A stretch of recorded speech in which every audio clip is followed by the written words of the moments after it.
Mesdames, Messieurs, bonjour. Ravi de vous retrouver sur cette chaîne Presse Afrique TV HD. Bienvenue dans ce journal des JT pour faire le tour des actualités phares des différents journaux télévisés. Alors, nous ouvrons ce JT avec l'appel des Layènes. Ils étaient nombreux, ces fidèles à Djamalay. Au deuxième jour de l'appel, l'imam a axé son sermon sur les qualités qui fait un leader et sur le respect de la parole donnée. Le saint homme Seydina Issa Rouhou Laye a été cité en référence par l'imam Makhtar Laye.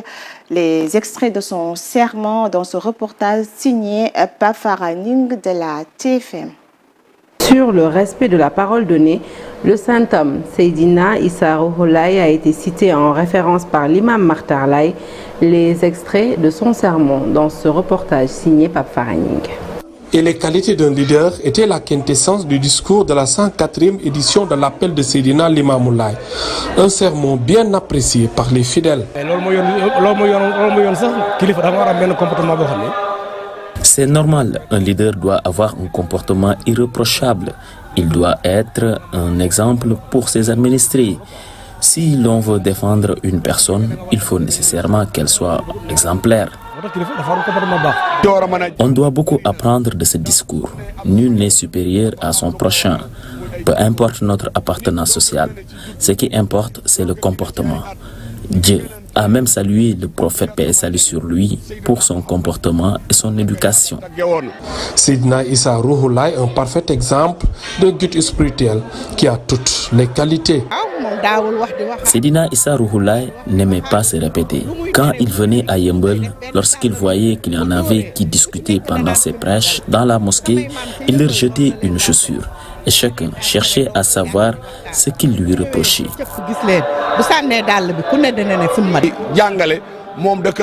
Ce que Seydina Limamou Laye avait enseigné, Seydina Issa l'a pratiqué. Une fois, son père l'avait porté sur son épaule, alors que Seydina Issa avait 9 ans. Juste pour dire, le jour viendra où cet enfant mettra en pratique tous mes enseignements.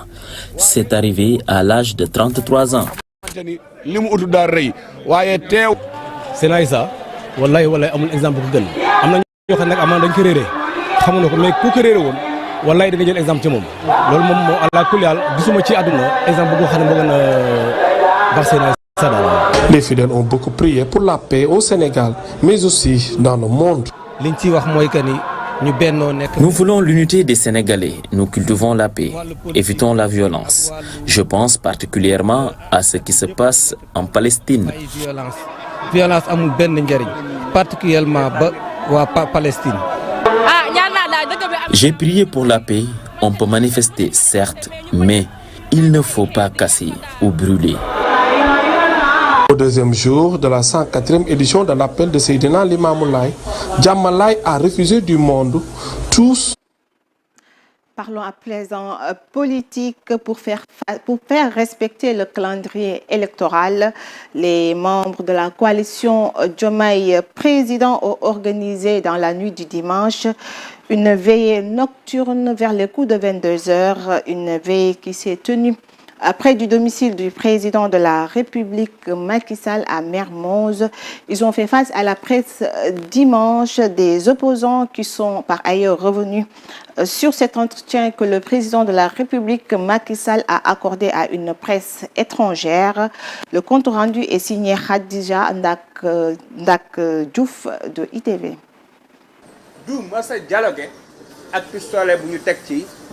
Ils sont contre le report des élections présidentielles. L'opposition reste unie. La coalition Diomaye Président liste ses plans d'action, dont une veillée nocturne prévue ce dimanche à 22 h avec Guy Marius Sagna. Veillée citoyenne,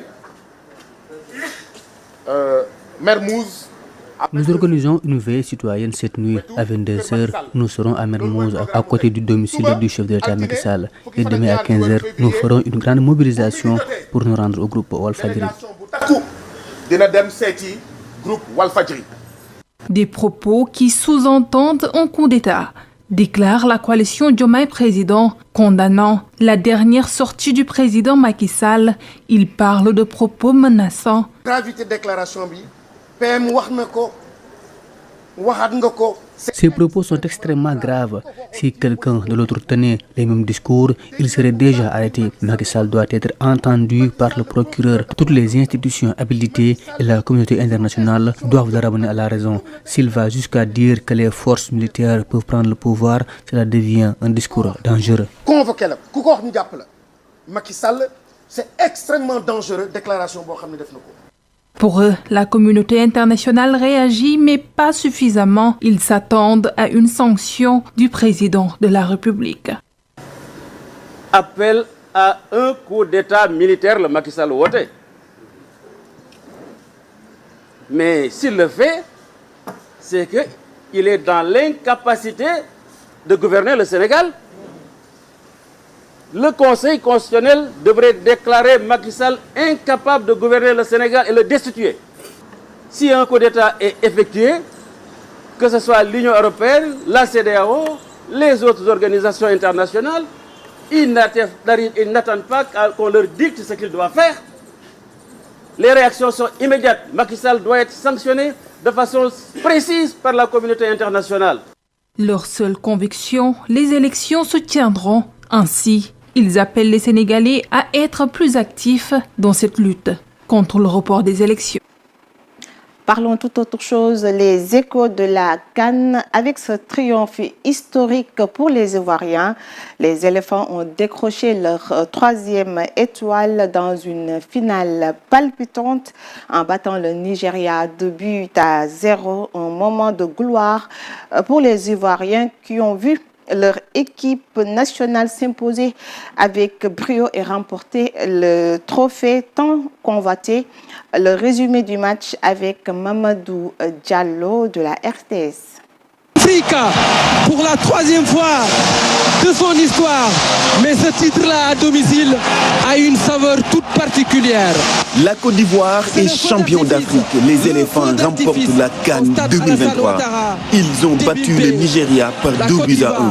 Une performance exceptionnelle.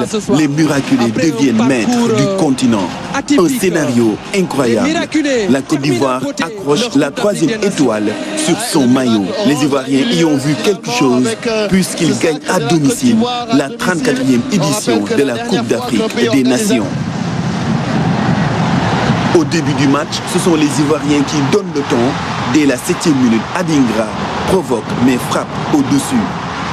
21e minute, Max Allé Gradel se signale par un geste acrobatique, mais le ballon finit dans le petit filet. Adingra se montre encore à la 34e minute. Il se présente face à Wabali. Le gardien nigérien gagne le duel. Les Super Eagles se réveillent. Zeidou voit sa frappe contrée par Kosunu. Une minute plus tard, le Nigeria ouvre le score. Trost Ikong marque de la tête. Ikong prend le dessus sur Aurier après ce corner. 1-0 pour le Nigeria.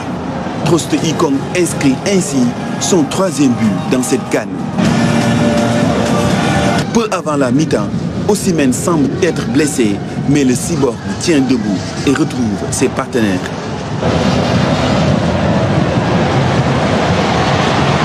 De retour de la pause, l'excellent Adingra offre un centre à Kessié qui reprend de la tête, mais Wabali est vigilant. Les Ivoiriens sonnent la révolte. Kosunu lance un missile vers Wabali qui concède le corner. Le corner tiré par Adingra vient directement sur Franck Kessié qui marque de la tête. Cette fois-ci, Wabali est battu. Les éléphants égalisent. Un but partout entre le Nigeria et la Côte d'Ivoire.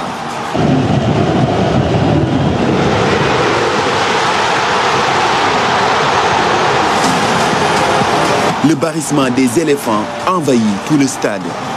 L'égalisation donne de l'envergure aux Ivoiriens. Il continue d'attaquer. Sébastien Haller, sur une remise d'Adingra, réalise un geste de classe, mais ça passe à côté. Quelques minutes plus tard, le génie Adingra, encore à la baguette, sert Sébastien Haller qui marque. Emers Faye, le coach ivoirien, est fou de joie. Les miraculés tiennent le bon bout. Après les 7 minutes d'arrêt de jeu, c'est la Côte d'Ivoire qui mène toujours au score. 2 buts à 1 pour les éléphants qui remportent ainsi la CAN. Les Ivoiriens sont champions d'Afrique à domicile.